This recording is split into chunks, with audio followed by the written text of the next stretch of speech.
All right, so let's get right into it. Ghosting. It's literally everywhere, right? Not just like dating apps or whatever. People bounce from group chats, work projects, even friendships. It's kind of wild how it's become, I don't know, almost normal to just poof, disappear the minute things get awkward. Right? And like everyone suddenly acts like totally vanishing is self-care or something. I mean, the number of times someone said, oh, I was looking after my emotional well-being when they actually just didn't want to deal. Like it's just, ugh. Acting like skipping the hard stuff protects your peace, but really it's like hiding from conflict, you know? Yeah, it gets called emotional maturity or boundaries sometimes. But what it really is? Just plain old avoidance wearing new clothes. I mean, there's that classic, I'll vanish and they'll get the message. Newsflash, they don't. All they get is confusion, and maybe even a little anxiety about what happened. Oh my God, Mark, that totally reminds me of, okay, so last semester I did a group project and my friend just, stopped texting about it. Like, mid-Google Doc, she legit went ghost. It was so much more frustrating than if she'd just said, hey, I'm not into working with you guys. No closure, just constant, did I do something wrong vibes? So much worse than, even a tiny blow-up. Exactly. Even if there's a fight or a weird, awkward talk, at least you know where you stand. Ghosting just leaves you with the endless what-ifs. That's what makes it so rough. It's not just about dodging the drama. It's about leaving a vacuum, and everyone starts replaying every little detail, wondering what went wrong. Honestly, people act like ghosting saves everyone stress, but it just outsources the drama to the person who got ghosted. Maybe they're busy. Maybe I'm too much. It's like dumping your emotional baggage on someone and moonwalking away with headphones in. No closure, just radio silence. And that brings us to the next piece. The digital age has seriously made ghosting an Olympic sport. Like, the stress of seeing those 3 little dots when someone's typing and then it stops, or read at 12:34 p.m. and then nothing. I get, secondhand anxiety just hearing about it. I swear, sometimes I think my phone's a horror movie. You see that status, active 1 hour ago. You're like, are they ignoring me? Did I say something stupid? Did they, fall into another dimension? It's such a slow burn psychological thriller. And the best part? It's not just the person being ghosted who feels weird. The ghoster deals with all these rationalizations too. If I just don't reply, maybe they'll stop asking. But nah, that silence is way messier. Actually, there was a team I coached a while back. One person stopped replying to emails. I kid you not, it just crippled the whole project.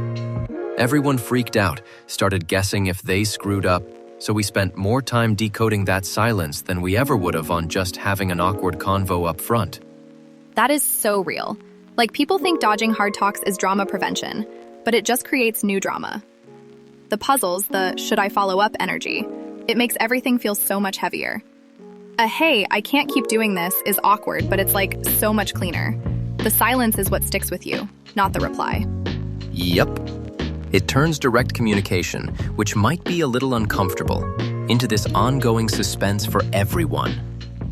Silence just multiplies the emotional work all around, instead of actually resolving anything. And here's where it gets kind of toxic. Ghosting totally teaches everyone to ghost back. It's like this weird chain reaction. A culture of, how did you say it before? Modern Cowardice 101. Ghosting isn't just about you, it starts to seep into how your whole team, friends, even your family deals with conflict. If ghosting is normal, why bother with honesty, right? Seriously. The thing is, there's always some excuse. I was busy. I wanted space. I didn't want drama. Which, okay, sometimes people really do need time. But most of the time it's, I'd rather avoid a tough moment.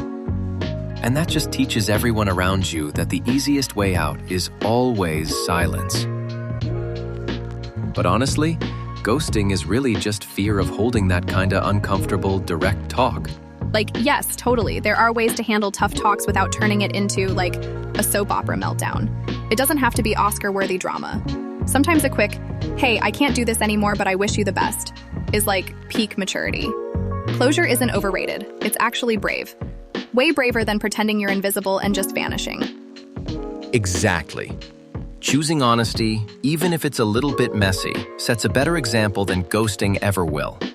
It spreads trust, not confusion. If you're out there and you're tempted to disappear, next time, maybe pause. Type an honest message. Doesn't have to be epic, just clear. Saves everyone that weird emotional debt. So, for real, ghosting is not a superpower. Like, it's kind of the opposite. Just like grown-up life. Sometimes you gotta be uncomfortable, but at least you're giving people respect and, closure. All right, Mark, I feel like we roasted this topic. Anything you want to add? Just that avoiding drama is cool, but avoiding people is not. Ghosting spreads avoidance, but communication, yeah, even clumsy communication, can fix loads of stuff. And hey, if you're listening and you've been ghosted, don't let it mess with your sense of self.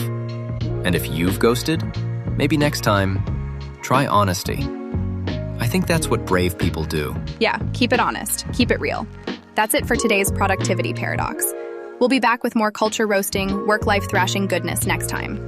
Mark, always a pleasure ghosting these myths with you. Always a blast, Alexa. Thanks for tuning in, everyone. Don't ghost us, and we'll catch you next episode. Bye, Mark.